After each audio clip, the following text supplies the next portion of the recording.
ಪಹಲ್ಗಾಮ್ನಲ್ಲಿ ಹಿಂದೂಗಳ ಹತ್ಯಾಕಾಂಡ ನಡೆದಿರೋದ್ರಿಂದ ಪಾಕಿಸ್ತಾನದ ವಿರುದ್ಧ ಸಂಸದ ಓವೈಸಿ ಆಕ್ರೋಶವನ್ನು ವ್ಯಕ್ತಪಡಿಸಿದ್ದಾರೆ. ಪಾಕಿಸ್ತಾನವು ಸಮಯದಲ್ಲಿ ಭಾರತಕ್ಕಿಂತ ಅರ್ಧ ಗಂಟೆ ಹಿಂದಿದೆ, ಆದರೆ ಯೋಗ್ಯತೆಯಲ್ಲಿ ಅರ್ಧ ಶತಮಾನದಷ್ಟು ಹಿಂದಿದೆ ಅಂತೇಳಿ ಓವೈಸಿ ಅವರು ಆಕ್ರೋಶ ವ್ಯಕ್ತಪಡಿಸಿದ್ದಾರೆ. ಪಾಕಿಸ್ತಾನದ ವಿರುದ್ಧ ಸಂಸದ ಓವೈಸಿ ಆಕ್ರೋಶ ಹೊರಹಾಕಿರೋದು. ಪಾಕಿಸ್ತಾನ ಸಮಯದಲ್ಲಿ ಭಾರತಕ್ಕಿಂತ ಅರ್ಧ ಗಂಟೆ ಹಿಂದಿದೆ, ಆದರೆ ಯೋಗ್ಯತೆಯಲ್ಲಿ ಅರ್ಧ ಶತಮಾನದಷ್ಟು ಹಿಂದಿದೆ. ಎಐಎಂಐಎಂ ಸಂಸದ ಅಸಾದುದ್ದೀನ್ ಓವೈಸಿ ಈ ರೀತಿ ಆಕ್ರೋಶ ವ್ಯಕ್ತಪಡಿಸಿರೋದು. ಭಾರತದ ಮಿಲಿಟರಿ ಬಜೆಟ್ ಪಾಕಿಸ್ತಾನದ ಒಟ್ಟು ಬಜೆಟ್ಗೆ ಸಮ ಆಗುತ್ತೆ. ಭಾರತ ತಾಕತ್ತು ಏನು ಅಂತ ಪಾಕಿಸ್ತಾನ ತಿಳಿದುಕೊಳ್ಬೇಕು. ಸುಮ್ಮನೆ ಯುದ್ಧಕ್ಕೆ ಸಿದ್ಧ ಅಂತ ಹೇಳಿ ಅರ್ಥವಿಲ್ಲ. ಒಂದು ವೇಳೆ ಭಾರತ ಮಿಲಿಟರಿ ಕಾರ್ಯಾಚರಣೆಗೆ ಇಳಿದಿದ್ದೇ ಆದರೆ ಪಾಕಿಸ್ತಾನ ಈ ಜಗತ್ತಿನ ಭೂಪಟದ ಮೇಲೆ ಇರೋದಿಲ್ಲ. ಪಹಲ್ಗಾಮ್ ದಾಳಿ ಸಮಸ್ತ ಭಾರತೀಯರ ಮೇಲೆ ನಡೆದಿರುವಂಥ ದಾಳಿ. ಇದು ಮಾನವೀಯತೆಯ ಮೇಲೆ ನಡೆದಿರುವಂಥ ಈ ದಾಳಿಗೆ ಭಾರತ ಪ್ರತ್ಯುತ್ತರವನ್ನು ಕೊಟ್ಟೇ ಕೊಡುತ್ತೆ. ಈ ವಿಚಾರದಲ್ಲಿ ನಾವು ಕೇಂದ್ರ ಸರ್ಕಾರದ ಜೊತೆ ನಿಂತಿದ್ದೇವೆ ಅಂತ ಎಐಎಂಐಎಂ ಸಂಸದ ಅಸಾದುದ್ದೀನ್ ಓವೈಸಿ ಅವರು ಹೇಳಿಕೆ ಕೊಟ್ಟಿದ್ದಾರೆ. ತಮ್ಮ ಆಕ್ರೋಶವನ್ನ ಹೊರಹಾಕಿದ್ದಾರೆ.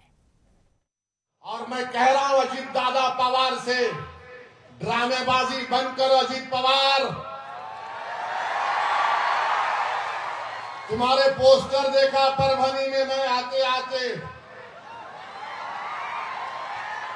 मुंह नहीं खोल रहे। अरे चच्चा के खिलाफ इतना बोले, अब तो बोलो।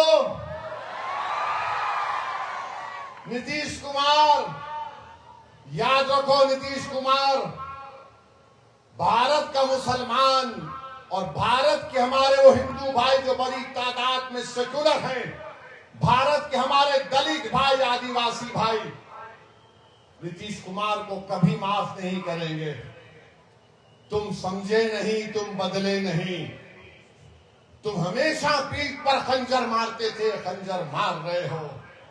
जयंत चौधरी से कह रहा हूं, अरे मुसलमानों की खातिर नहीं तो अपनी दादा की विरासत को तो बचा लो। चौधरी चरण सिंह की विरासत को बचा लो तुम। क्या तुम्हारे दादा जिंदा रहते तो क्या यह कानून की तायीद करते? और वो चंद्राबाबू नायडू, याद रखो चंद्राबाबू नायडू, तुमने इस कानून की तायीद करके अपने बेटे के सियासी कैरियर को नेज़े पे लगा दिया।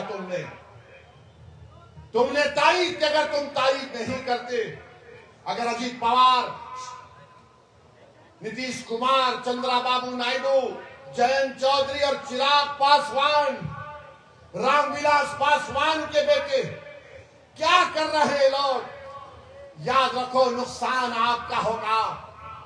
इस मुल्क में इख्तिदार किसी के पास हमेशा नहीं रहेगा। इख्तिदार अल्लाह की तरफ से दिया जाता है, लिया भी जाता है।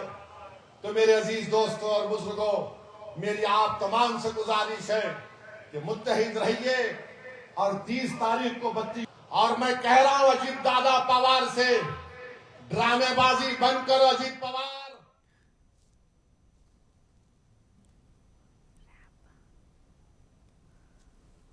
ನೋಡಿ, ಅಸಾದುದ್ದೀನ್ ಓವೈಸಿ ಅವರು ಈ ರೀತಿಯಾಗಿ ತಮ್ಮ ಆಕ್ರೋಶವನ್ನ ಹೊರಹಾಕಿದ್ದಾರೆ.